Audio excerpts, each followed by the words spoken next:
flying into North Pakistan's border with Afghanistan. After landing on a narrow airstrip at Miran Shah, we are taken by a helicopter to Gharlamai, a military fort in the foothills of the Panga mountain range. Across the border in Afghanistan lies Khost province, where the Taliban had recently stepped up attacks on the US-led coalition forces. But here on the Pakistani side, an uneasy calm prevails. Brigadier Hidayatullah is responsible for this crucial 65-kilometer stretch of the border. He says his task is made that much harder by the fact that both the Afghan government and the Americans are opposed to any fencing of the border. He tells me his men are holding the high ground overlooking Afghanistan, but complains there are hardly any Afghan or American-led troops on the other side.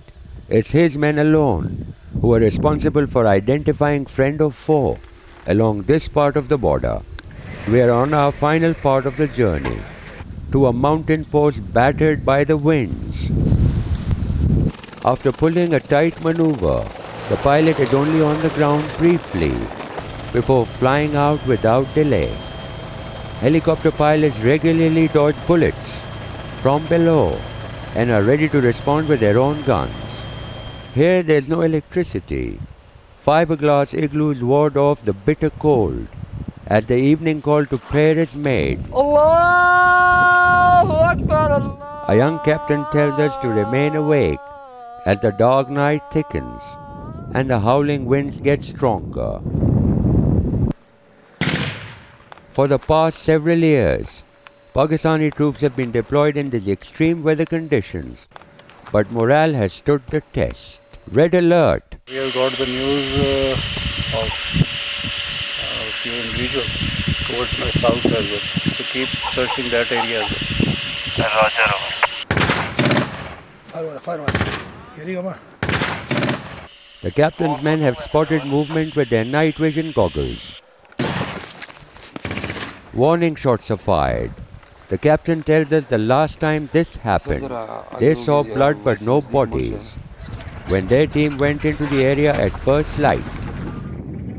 Under heavy escort and the constant threat of ambush and roadside bombs, we move at snail pace while the troops sweep the area. The Pakistani military is fighting a tough battle here because every time they move on these meandering mountain roads, they are susceptible to coming under attack from IED, which is improvised explosive devices that are planted on the side of the road. Now, to offer some level of protection, some armor plating is done on the sides, but these are vulnerable roads, and this is the place where the military has suffered casualties. After 3 hours of steep downhill drive, we were airlifted out. I asked the pilot about another aircraft flying above us. He tells me it's an American fighter jet, clearly inside Pakistani airspace.